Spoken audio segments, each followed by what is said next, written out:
एक दिन हम सब मर जाएंगे रति, तुम खत्म हो जाएंगे। नहीं तुमको लग रहा है ज्यादा दिन नहीं है दुनिया, अपने को लग रहा है 20 साल हो रहेंगे 40, अरे 20 या 40 क्या फर्क क्या पड़ता है, कुछ नहीं। तो इसलिए भगवान ये आत्मज्ञान प्राप्त करो क्या। हाँ सही। स्थायी तो जैसे स्वामी जी, जैसे जब जो मतलब आत्म भाव में रहने लगा, उसका जब शरीर छूटेगा तो उसका फिर वो तो मुक्त हो गया। अरे वो चल गया, वो कर चुका, ईगो खत्म हो जाता, उसको फर्क नहीं पड़ता शरीर है या नहीं है।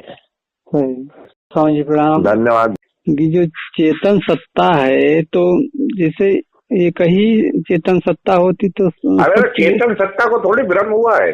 हाँ, भ्रम किसको हुआ है, समस्या किसको, चेतन सत्ता को है क्या? नहीं जीव को। तो फिर चेतन सत्ता ने बोला क्या मुझे अनुभव नहीं हो रहा मेरा? नहीं। तो फिर ये तो जीव की समस्या है ना। हाँ। जीव भाव को कभी आत्मा का अनुभव, जीव को थोड़ी आत्मा का अनुभव। जीव भाव क्यों है? अज्ञान के कारण है ना। अज्ञान यानी नहीं जान रहा है ना। जिस दिन जान लेंगे तो जीव नहीं रहेगा।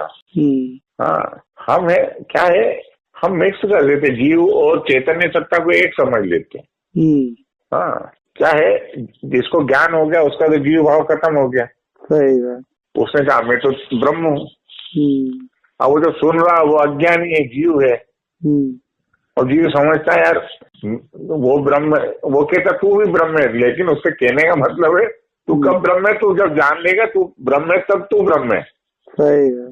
तब तो मत है ना, ब्रह्म भी तो ब्रह्म है भगवती। जो ब्रह्म को जानता है वो ब्रह्म होता है, जो ब्रह्म को नहीं जानता वो ब्रह्म थोड़ी होता है।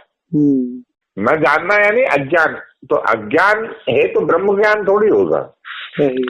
हाँ, तो अज्ञान नाश, जीव भाव का नाश एक ही चीज है। कोई जीव को थोड़ी अनुभव होता है कि मैं ब्रह्म हूँ। अब मेरे को बताओ, सांप और रस्सी एक साथ कैसे रहेंगे? सही है। या तो सांप दिखेगा या रस्सी दिखेगी। सांप भी दिख रहा है और रस्सी भी दिख रही तो ब्रह्म है। या तो तुमको रस्सी भ्रम है तुम्हारा, रस्सी नहीं दिख रही, तुमने सांप को रस्सी मान ली। अब जो अपना बोध बना रहता है सबसे यही मुख्य, मतलब अपना बोध ही मुख्य भाई। हाँ, बाकी सब बेकार। सही है। तो इसी को तो स्वामी जी आत्मज्ञान कहते हैं। अरे ऐसा नहीं है यार, देखो ये तो मैं हूँ, ये शुरुआत है, दरवाजा है। अच्छा। अभी इसमें हमें अपना बोध सीमित रूप से हो रहा है। हाँ। अनंत रूप से थोड़ी हो रहा है। जब हम अनंत रूप से करेंगे तो उसे ब्रह्म ज्ञान, ये हम भाव, इसमें मैं का भाव भी चला जाएगा भैया। अच्छा। हाँ सही है। हाँ, सबसे कठिन काम है किसी को समझाना। हाँ, अपने को समझ में आ जाता। सही बात है। ऐसा है कि अब मन का तो विषय है नहीं, शब्दों का भी विषय नहीं है, अनुभव का विषय है। हाँ, अनुभव का विषय है, तो अब दूसरों को तो मतलब अपना अनुभव तो कोई दूसरे को दे नहीं सकता है। हाँ, बिल्कुल। अब आप जो उसका अनुभव रसपान कर रहे हैं, तो अब उसको कैसे दे पाएंगे? अब शब्दों से क्यों भैया, मैं तो वहीं तक पहुंचा सकता हूँ ना किसी को। हाँ, दरवाजे तक, अंदर थोड़ी किसी को धकेल सकते। नहीं। अब जैसे किसी को भोजन आदमी दे सकता है थाली में, लेकिन उसका स्वाद तो अब जो खाएगा वही पा सकता है। हाँ, सही बात। बहुत अच्छा पॉइंट आपने पकड़ा दिया है। और ये जो आपको मैं हूँ का बोध है ना, इतना दृढ़ हो जाएगा, खोलेगा ही नहीं। ना तो विद्यते भाव, ना अभाव विद्यते सत्य। इसका अभाव ही नहीं होगा। रहेगा स्वामी जी, बना ही रहेगा हर समय। जब आपसे बात करता हूँ तो पूरा मतलब बना रहता है एकदम अपना बोध, बात करता रहता हूँ, लेकिन उसमें अखंडता बनी रहती है। हाँ, बस बहुत पक जाएगा धीरे धीरे, है ना। समय आने पर वो स्वयं को पा लेता है।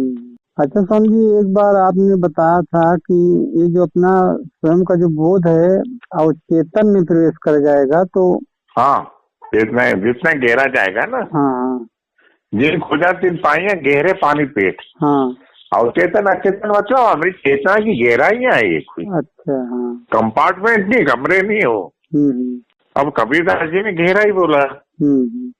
बात तो एक ही है ना यार, समझाने का मकसद तो वही है ना। सही है। क्या आप ये नहीं समझ लो कि कोई सतही नहीं चीज यूं कहने का मतलब। पानी तो कुएं में तब निकलेगा ना जब गहरा खोदोगे। सही है। अच्छा स्वामी जी, जितने ही मौन होता है उतना ही मतलब स्वयं का बोध बना रहता है। देखिए, शुरू में तो सारे पापड़ बेलने पड़ेंगे, मन को मौन भी करना पड़ेगा। जब तक मन शांत नहीं होगा तो आपको कैसे पता चलेगा मैं हूँ? हाँ, सही। ये समस्या मन की थोड़ी है, मन को थोड़ी अनुभव होता आत्मा का। मन कैसे आत्मा को समझ सकता है रत्ती? सोचो तुम। पॉसिबल है क्या? नहीं। हाँ, योगशिष्ट वृत्ति निरोध तथा दृष्टा स्वरूप में अवस्थान, जब वृत्ति का निरोध हो जाएगा तभी तो दृष्टा का अनुभव होगा ना। एक बार दृष्टा का अनुभव आ जाएगा ना, हाँ, बात बन जाएगी। तो फिर अनुभव होने के बाद भी करेगा, आपको पहचान हो जाएगी ना। अभी व्यक्ति को पहचान नहीं हो रही अपने होने की, सही बात, कोसों दूर तक पता नहीं। अब देखो, आप कहो तो मैं आपको एमएस समझते हैं? एमएस, हाँ, नांदेड़ में एक डॉक्टर है, सर्जन है, तो वो लिखता है मेरे को, मैं पढ़ के बताता हूँ उसका। फिर मुझे लगा कि पहले दृष्टा के बारे में कितना भी पढ़ने के बाद समझ में नहीं आता था। अब मैं जान रहा हूँ कि जो देख रहा है वो विचारों का वही दृष्टा है, यानी जो विचारों को देख रहा है वही दृष्टा। और एक बात, हम शरीर, विचार, दृष्टा और हमारा होना एक के बाद एक अनुभव हो, यानी क्रियाएं होती रहती, मतलब अनुभव होने लगता है। समझ रहे मेरी बात? आज का ध्यान, सुबह उठने के बाद मन प्रसन्न था, आनंदित था, आज तो अच्छा ध्यान होगा ऐसा उठने के बाद लगा, आज तो अच्छा ध्यान होगा ऐसा उठने के बाद लगा। फिर शुरू हुई बाहर से भीतर की यात्रा, आज मैं कुछ देखने लगा, शांति है, विचार है, फिर उसके पार अपना होना है। समझ रहे हो? यानी मन शांत होने के बाद लगा ना, आज उस होने में ही था, जान रहा था, म्यूजिक बज रहा था, कान दोनों हाथों से बंद किए, म्यूजिक का आवाज कम होने हो गया, जान रहा था कि शरीर ये सुन रहा है मगर मैं अलग हूँ, महसूस कर रहा हूँ, नाच को देख रहा हूँ, मेरा होना, मेरी हलचल है तो नहीं, जाएगा शरीर नाच रहा था, मैं देख और मेरे होने में ही था। फैन की हवा, पंखे की शरीर को छू रही थी, मैं जान रहा था ये सब मेरे भीतर होता है, यानी मेरे होने के भीतर है। फिर एक ख्याल आया कि मैं शरीर में नहीं हूँ, फिर भी मैं इस रूम से बाहर क्यों नहीं जा सकता, कहाँ से मैं इस शरीर से जुड़ा हूँ। फिर लेटने का समय हो गया, जान रहा था कि शरीर लेट रहा है, मैं सिर्फ जान रहा हूँ बाहर की ओर से शरीर लेटे हुए सांस आ रही जा रही है ना। इस तरह से अनुभव हो रहे हैं लोगों को। हाँ, विचारों को भली भांति जान पा रहा हूँ, बीच के अंतराल को भी जान रहा हूँ, इसका एक अलग ही आनंद मन में हो रहा था। फिर अचानक ऐसे लगा जैसे जैसे हमारे विचार कम हो जाएंगे, हम उस विचारों की एनर्जी को मूल स्रोत तक पहुंच जाएंगे जो हम हैं। विचार जब ज्यादा होते तो हम बाहर की ओर बह के चले जाते, कम होते तो भीतर को मुड़ जाते हैं। और एक बात, हमारी शांति कहीं और नहीं बल्कि हमारे विचारों के भीतर ही छिपी, विचार गए कि शांति आ गई, ऐसा मुझे लगा। और एक बात, दृष्टा से अपने होने में आने में थोड़ी दिक्कत लगने लगी। अब दृष्टा से होने पर में आने में दिक्कत लगती है, ये भी जान रहा हूँ, मैं देख रहा हूँ मगर अपने होने में नहीं आ पा रहा हूँ। फिर लास्ट में अपने होने में आ गया था, मुझे लगा धन्यवाद। समझ गए आप? हाँ, ऐसे देखो लोगों को। अच्छा, आपको भी इसी तरह हुआ, यानी जो प्रोसेस सही है ना अपने आप में।